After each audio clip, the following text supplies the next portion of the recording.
Hi, how are you? Hi, Win. Can you hear me? I can. Perfect. I can. So, how this is going to work is I'm going to introduce you and explain how what you do, and then I'm going to let you take it away. Awesome. We'll do it. Well, and Keith, if you hear any strange noises in the background, that's because I have a bee colony at my house right now, and we're trying to eliminate bee colony. Oh man, really? A bee colony? Yep, a honeybee colony. So just ignore the strange noises of the vacuum. That's my plan Yeah. today. So I will proceed with caution. And so here we go. Alrighty, let's do Well, it. welcome to Butterflies of Wisdom, everyone. You will hear this interview in its whole entirely.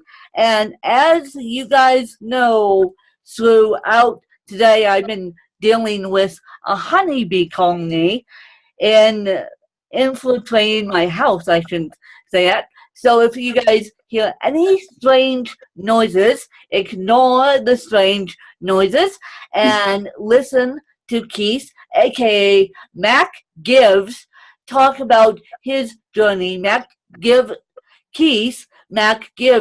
is a author, a podcaster, and yeah. So I'm gonna let Mr. Keith take it away. Awesome. Thank you for that amazing intro so far, Win.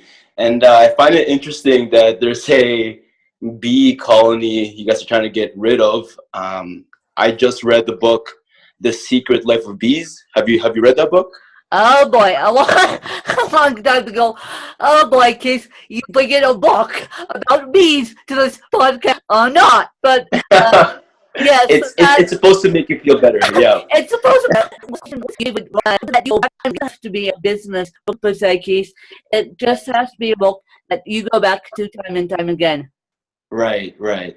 I love answering this question, Win, because I always point to the book titled "The Things You Can Only See When You Slow Down," and that's by a monk, Buddhist monk named Hainem Sunim. Haman Sunim? Yeah, I don't want to mispronounce his name, but yeah, I'm pretty sure it'd be easy to find the book if you just Google it. But my favorite book of all time thus far. I mean, since then, I've read some pretty good books, but this one is the one that speaks the most to the journey I'm trying to embark on currently. And I've passed it on to a couple of my friends, and it really does speak to you personally. That's what I love about the book. It doesn't matter who you are. Obviously, I could just keep on talking about how it relates to my life personally, but it wouldn't make a lot of sense for the audience if they didn't know the context of the book. So, So you guys, you have to pick up that book on Kindle. You guys have to pick up that book on Kindle, and Keith is going to say why in the next couple minutes here because I know Keith has read my book cover to cover. I know that because he yes, for told sure. me about that. So I know Keith has read my book cover to cover. But my next question is if you had to be educated by anyone, who would it be and why and what would you ask them? As of now, and I know that this answer may change as I encounter more individuals in my life. Elon Musk. Elon Musk. For those of you who don't know, I want to be educated by Elon Musk to myself. For those of you who don't know, he bought PayPal's, and PayPal's is something that we use every single day. And he now is the inventor of Tesla, which Tesla is a fantastic car company, and we actually Right, or assumed, but the same way Steve Jobs changed the game, Elon Musk is changing the game, but in my opinion, in a much grander scale. Of course, you bring him Steve Jobs because of the iPhone and because of how we're doing this interview today. I mean, I'm sitting on my Mac interviewing you. Without Steve Jobs and his adaptations and using this technology, I could not do that. Half the stuff I do on a daily basis. Right, right. It's interesting how much impact one person can make. Of course, we can argue that it wasn't just that person alone that achieved this. You know, it would have just been a Steve Jobs idea or an Elon Musk idea if it were not for the people or the engineers, for example, that helped them carry out that idea. So, okay, you said you are now starting to write articles on LinkedIn. And Correct. so, how's that going? Tremendous. Yeah, I love it. In your book, I win. You mentioned your art, and you said you love being immersed in it. You can't imagine anything else giving you more pleasure or joy.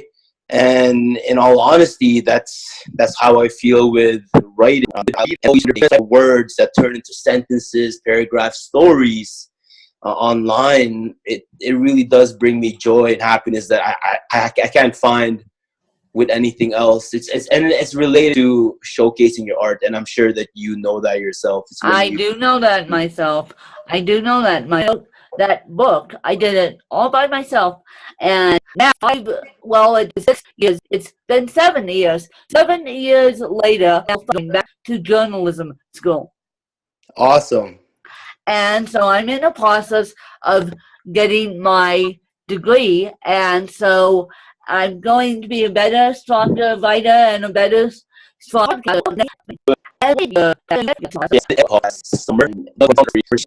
You get real conversations with your friends, and I know a lot of people listening can attest to that. You know, when you're with your closest friends, you have a conversation that goes beyond just the "Hey, how are you? How's it going?" You know, the fluff, the small talk.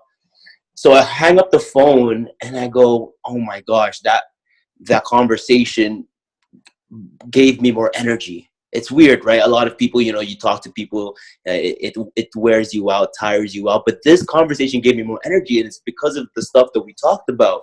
And at that moment, I realized that I couldn't keep it to myself. I'm like, this shouldn't be a secret just for myself, and I wanted to share what I learned with other people. So it's like the same thing. It's like if we were having a conversation, right? I imagine this conversation could just be between me and you, but given the power of technology that we have today, other people can benefit from what we're learning from each other. I mean, it's already more than enough that we're learning from each other just between me and you. Yeah. But if that goes beyond this, just this two-way interaction, and then other people can listen in on it, I really admire the beauty or what anything that can come from it, right?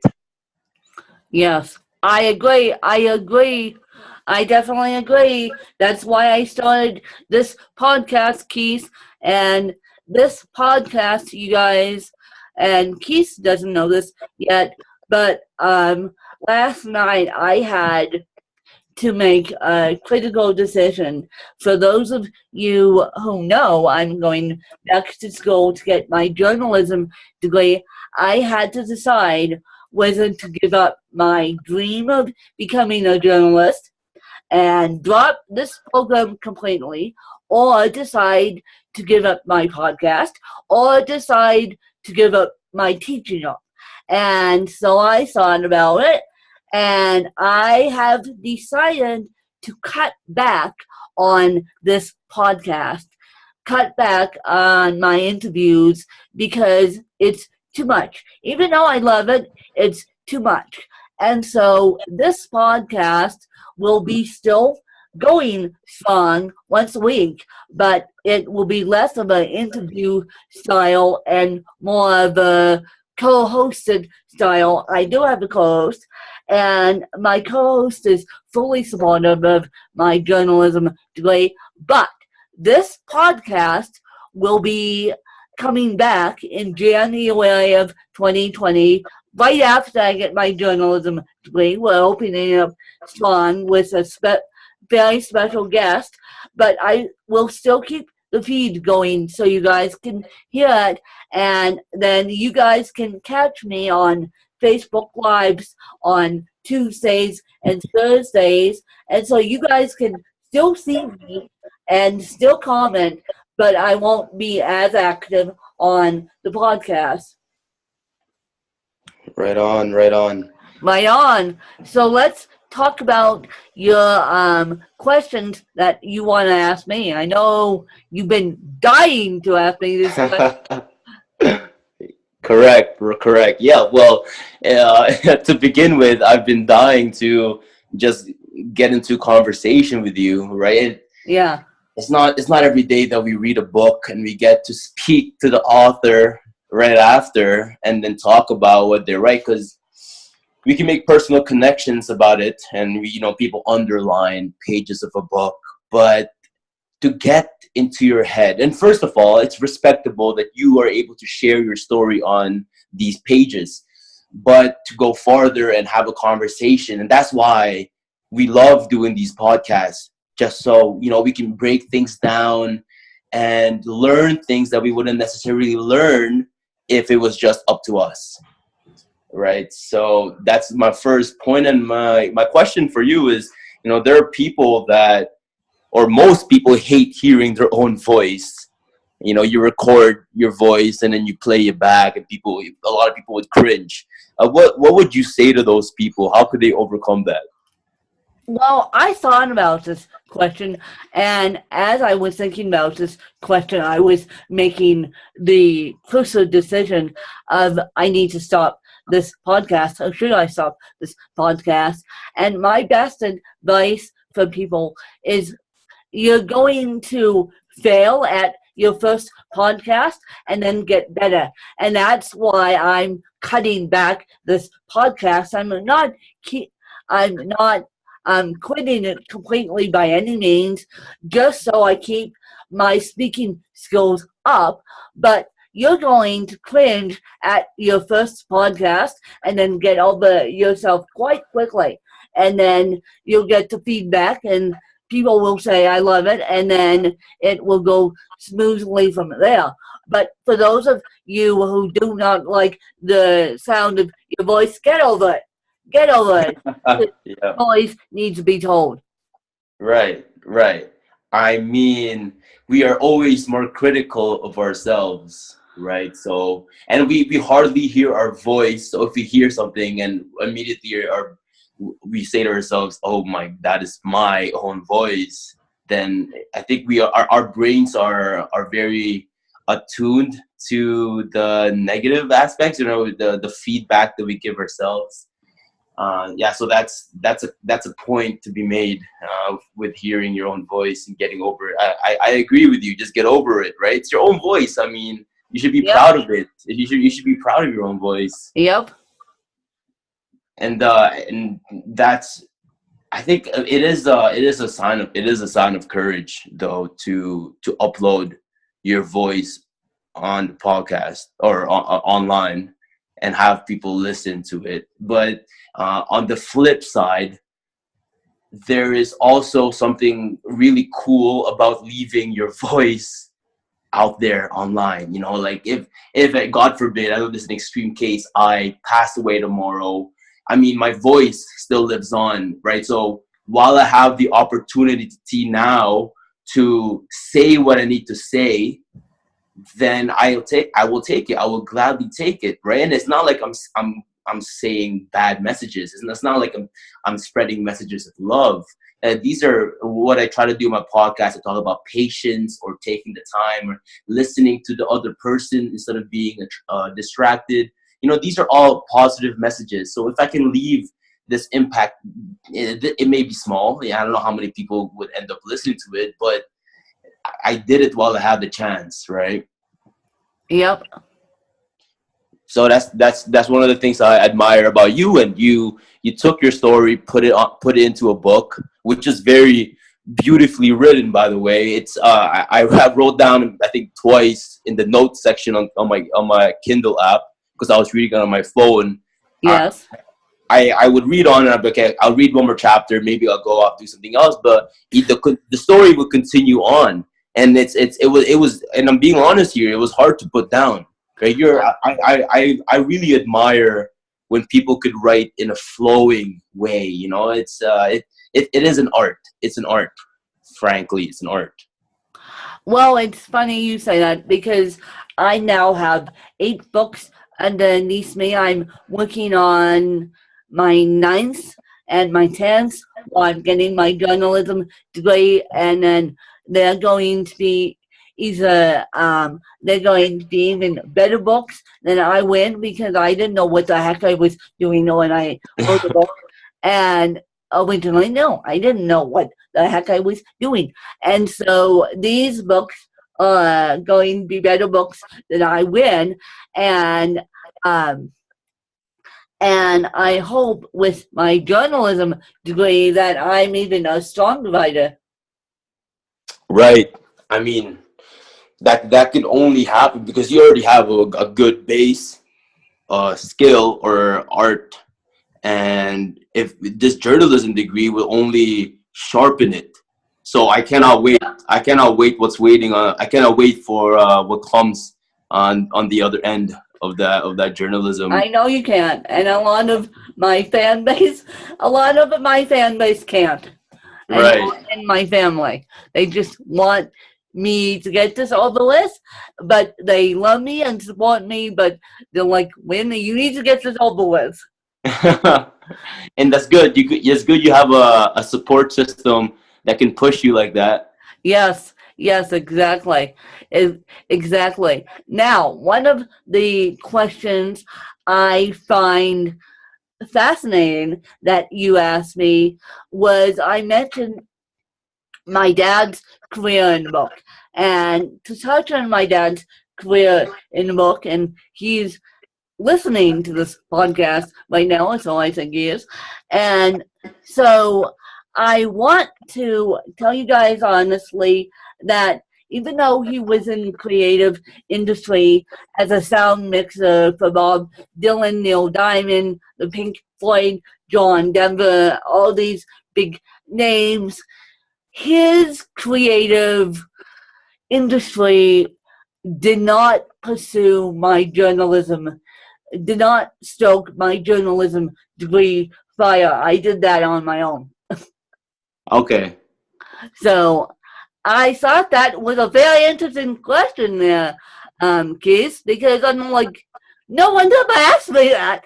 And so I just wanted to put that out there, that even though he's extremely supportive of my journalism degree, his creative arts industry days, I didn't do my journalism degree because of his creative art industry days.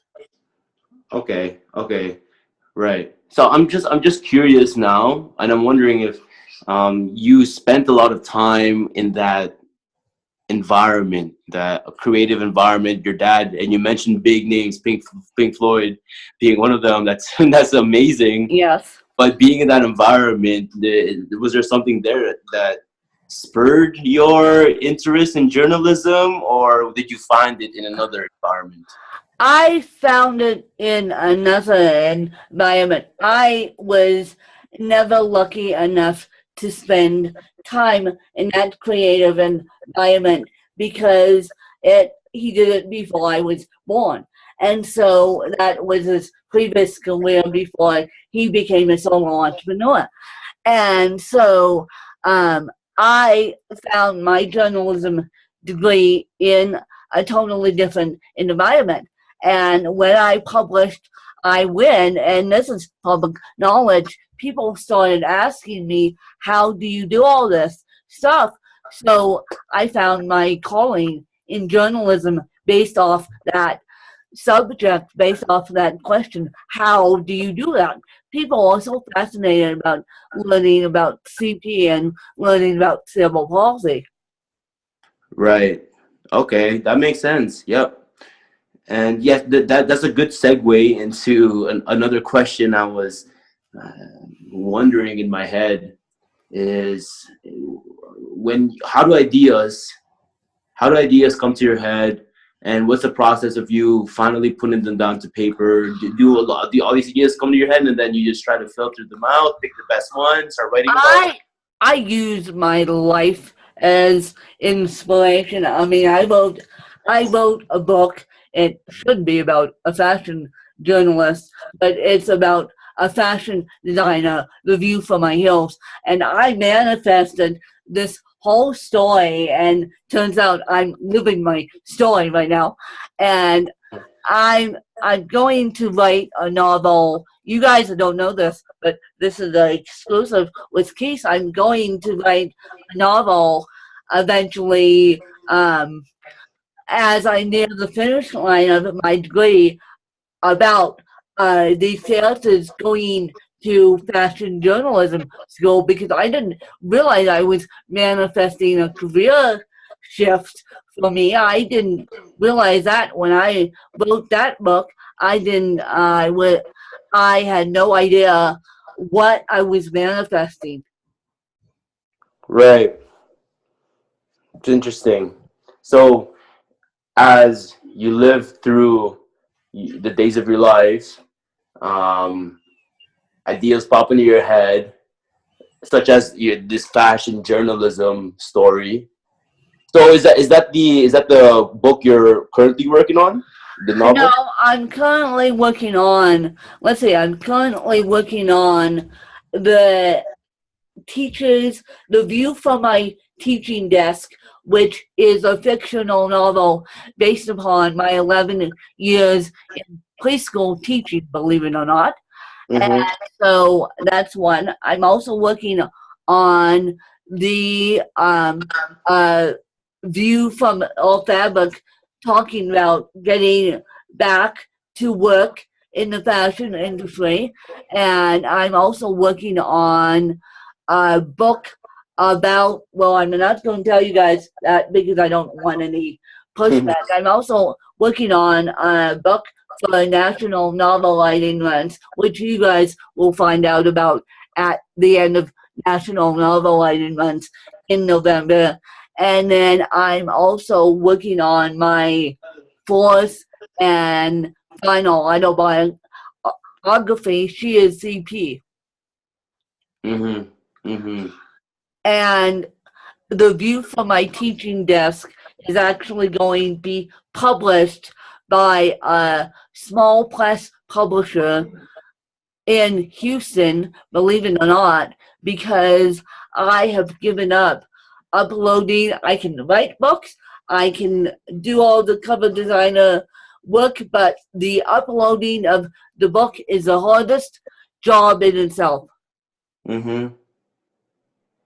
So you're outsourcing that to I the am outsourcing that. I okay. am outsourcing that. And I am right now in the midst of raising 2,000 bucks to um to help cover the cost, because they're going to do all the work for me. I mean, I would rather stay unless Penguin Random House comes knocking on my door. I Mm-hmm. would rather stay independently published, because you have more creative control over your books than you do in the traditional publishing industry. Mm-hmm. Mm-hmm. So is that freedom? Does that explain how you're able to juggle all of these projects going on at the same time? Well, is being independently published, are you asking me, is that freedom helping me juggle all these projects? Yes, yes. You're just able to choose that you want to work on this one day, and then the next day you have another idea, so you start Yes, writing. yes, yes, it does, because I'm not under a traditional um contract with my books. I will always stay indie, and I will always work with small presses. And the small press that I choose is Paper Raven's press out of Houston. And this is the way that I'm helping the people of Houston rebuild their lives after Hurricane Harvey. That's awesome. Good for you. There's a whole positive feedback loop here, right? They help Yeah, you help them. That's yeah, good. exactly. That's Exactly. that's good stuff. And just for myself, I know the biggest thing for me right now is improving my writing, and I really want to keep it going. And there are a lot of people that are helping me, critiquing my work. But if for anyone else out there, I know that I want this to be of value to other people listening. If anyone is interested in writing, what would you advise them other than saying, like, oh, just go for it, start writing? Because people can start writing, but once they start writing and they've discovered that they actually enjoy it, after that point, what would you advise them so that they can keep on going? Practice, practice, practice, practice, practice, practice, practice. Just take out a pen and a pencil and write down 2 sentences every single day. Mm, 2 sentences, that's it. And then, or maybe 4 sentences, and then slowly you'll create a book. That's how you improve on your writing. Right, right. And what I've found uh, related to that is, you start off writing 2 sentences, and then yeah, it becomes 4 sentences because the thought in your head has not been fully communicated yet, and then you move on, and next thing you know, you fill the entire page, right? So I firmly believe that starting is always the hardest part, right? Once we're in and focused on a task, then everything can come easy because we're already focused on it. But it's really getting ourselves to focus on that and then not let our minds hop onto other distractions. I think that's and it's related to meditation. People say it's not about how long you stay focused, it's about getting back into focus, right? So it's always the beginning is always the hardest part. You put yourself in front of pen and paper, and then you say, okay, nothing else matters right now. You start writing, and the next thing you know, you're writing 2 3 pages. Yeah, exactly. Classes, classes, classes, classes, classes. And you guys, I'm telling you this right now, you won't make $1 million off of one book. Mm-hmm. You need about 10 books underneath your belt to make $1 million. Mm-hmm. Mm-hmm. And by the 10th book, you've already learned a lot of Yes, your yes, work. yes, exactly, exactly. And by the 10th book, you know better than to publish yourself. Right. Yes, definitely. And I do hope for anyone, and this includes I'm throwing myself into that bucket, but I hope for that bucket of people that want to do something big with writing, that we do. I hope we do reach that 10th book, and we just keep on going, because it'd be amazing to hear everyone tell their stories in that way, right? Yes, it would be. Yes, Yeah. it would be. I mean, that's one of the thoughts I'm pondering right now. Is we have to realize how many stories surround us every day, right? There are people that are going through their own lives, that are just as, or could be crazier than our own lives. We see our own lives as already this, like, something that seems like a movie. But imagine if everyone came together, and it starts with listening, right? It starts with Yep. listening, to open up that space for someone so that they can freely share and passionately share their story. What a world that would be. Yes. Yep.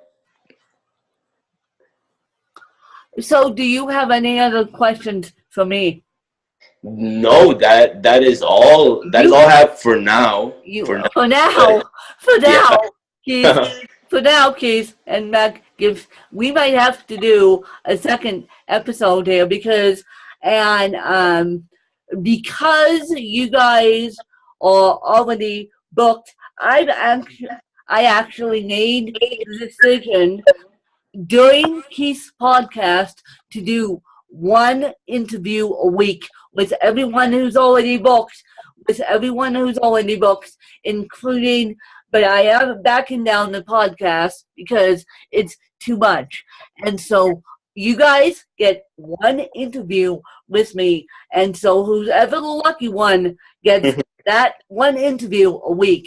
And because it's too much to be focused on too many projects right now, and everything is going well, but you guys can still catch me on Tuesdays and Thursdays on Facebook Live, and the podcast will be so active. Don't worry about that. The podcast is just slowing down. It's not going away completely. It's just slowing down. And I appreciate Keith's time. I definitely appreciate Keith sharing his story, and I wish him the best of luck under his pen name, Mac Gibbs, and I wish him the best of luck with his writing, and please support Keith, and please support me. And Keith, what would be closing statement for this interview?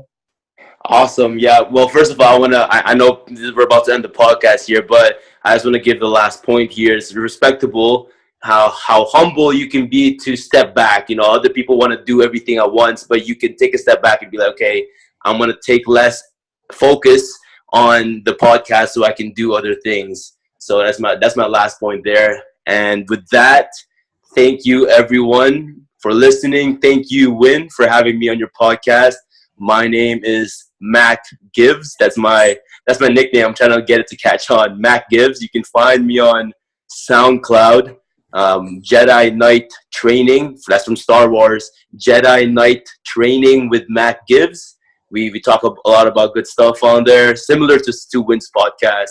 And if you want to connect with me on LinkedIn, you can find me under the name Keith McLen Diaz. Keith McLen Diaz. I don't know if we'll have it in the show notes or whatnot, but I will. Trust me. All that information will be in the show notes. And Keith, I definitely appreciate you coming on and sharing your story. And we'll catch you guys next week. And we'll keep this podcast rolling the best we can. But right now, the podcast has to slow down because of my journalism degree, and if I add one more project on, I will go insane. And right. My fan base doesn't want me to go insane, so that's why I've decided to slow the podcast down. Thanks, you guys.